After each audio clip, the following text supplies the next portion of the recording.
Good morning. Well, we'll see what we can accomplish today.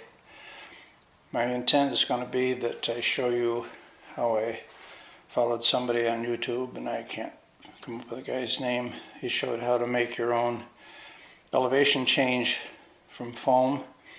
You can buy them, but since I built this building with the help of friends and family, and I built part of my house with the help of friends and family and so forth, I just prefer doing as much as I can by myself.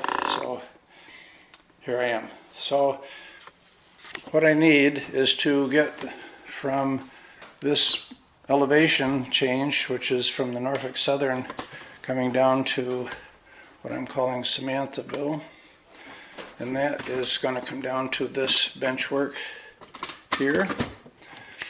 And I've already done one ramp, this blue right here, which is coming from Jamesburg over here to Samanthaville. I've got a 1-inch piece of foam here. So the beginning of this ramp is 1 inch. It then drops down to a little bit of elevation change here. And so I calculated what that was. Over there I used a piece of 1-inch foam because that's as high as it was going to go, and I cut it 2.5 inches wide.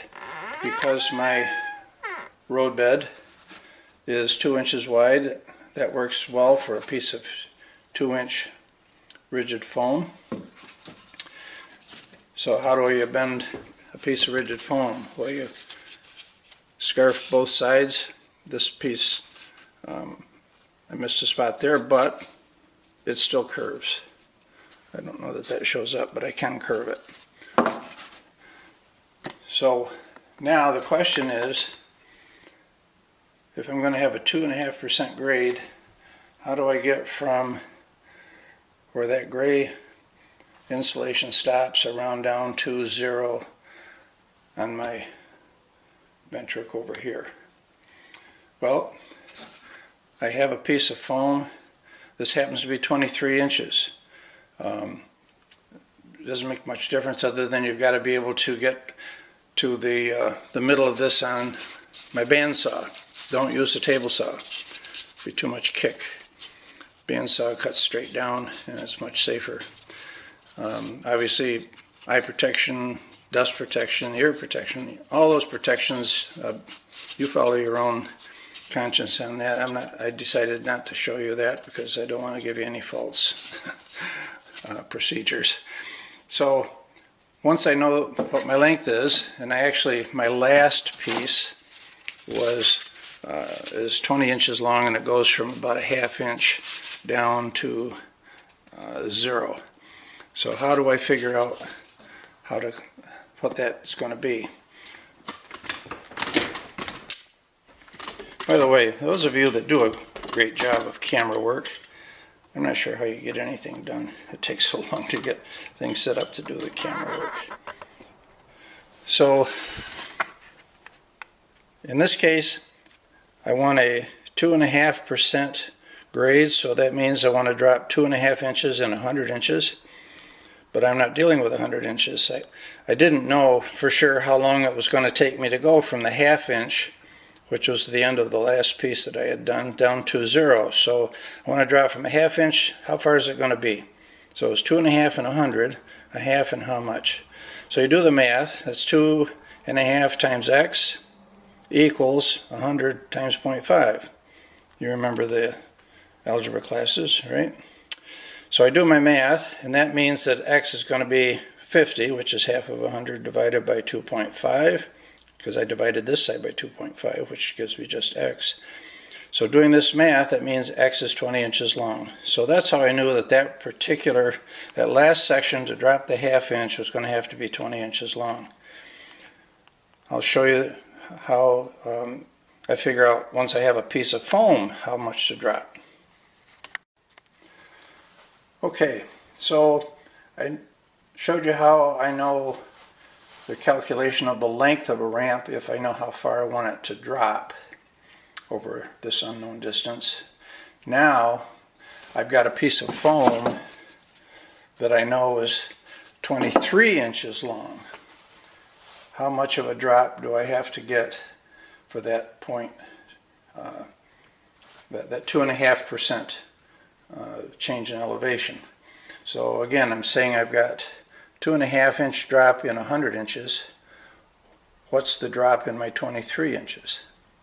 So cross multiply, so 100x is 57.5.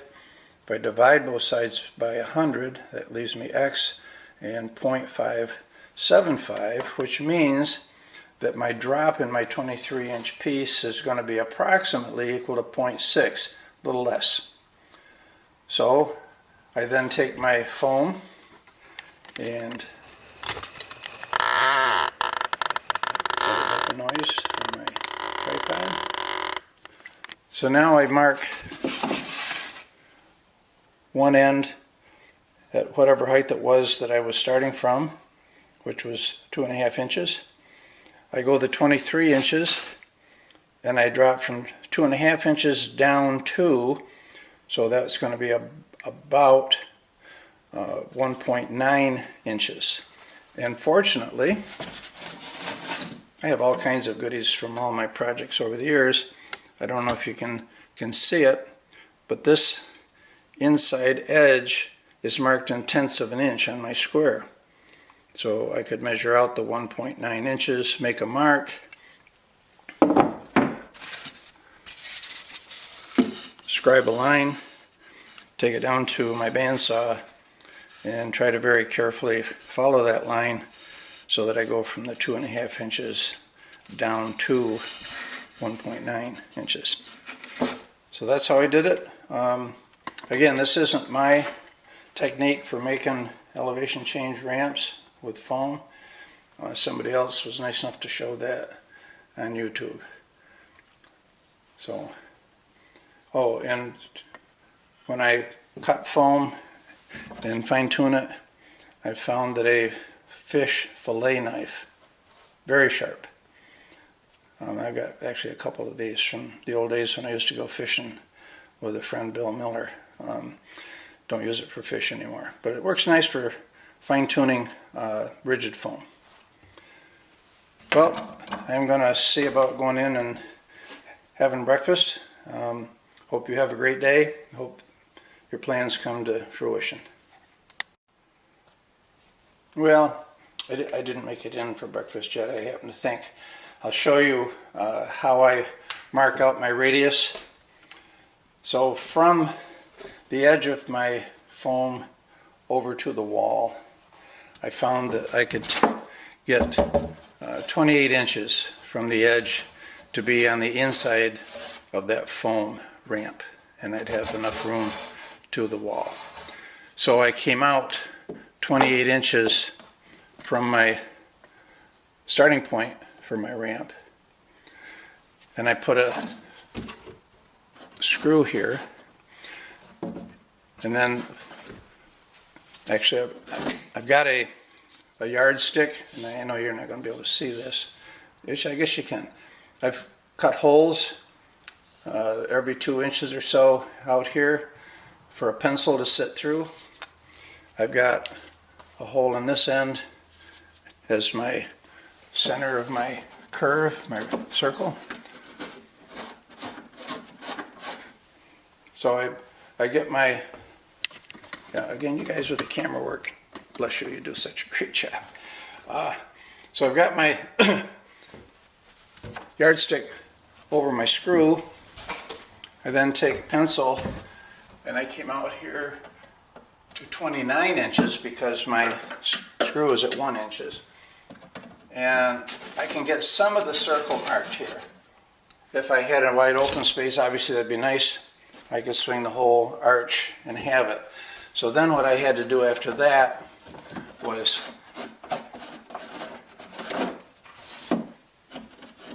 put my screw back here, set my yardstick against it, and put my 28 from 36 is 8 inches.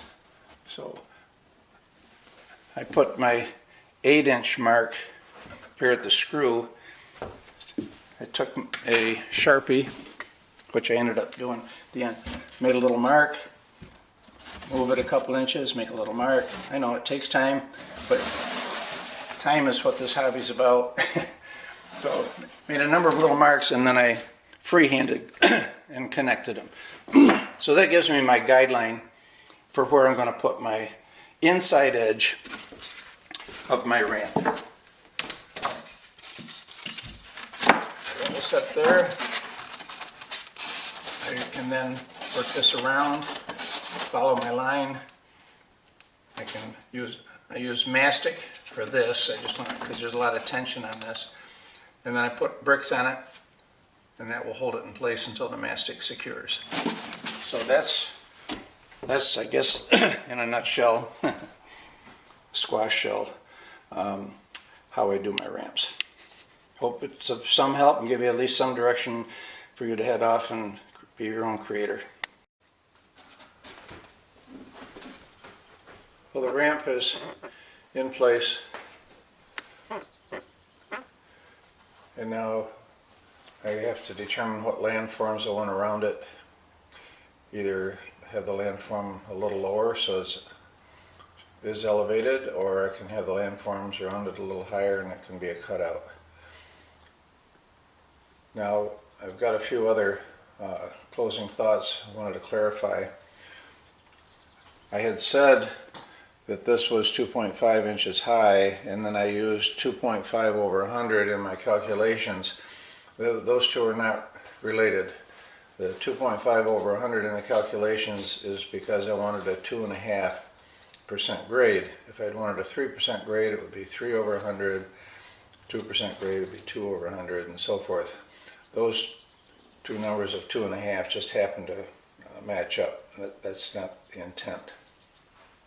Also, to put the cuts in the foam, I used a bandsaw. Not everybody has a bandsaw. You can do it with a hacksaw. I recommend something that's fine tooth. Hacksaw works good. So you can just do your cross cuts to score those. I tried a wood saw, but the teeth are too aggressive and it grabs too much, so that did not work.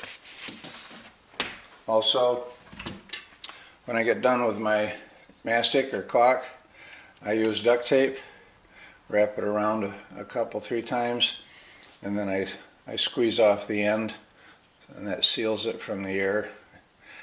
And that'll keep the caulk for a number of days. I couldn't give you a total length, but certainly if you're going to be back to your project within the week, I think you'll find that it keeps the caulk from getting hard. So that's just a side tip. Alright, well that's where I'm at with the ramp. So hope you have a great day, and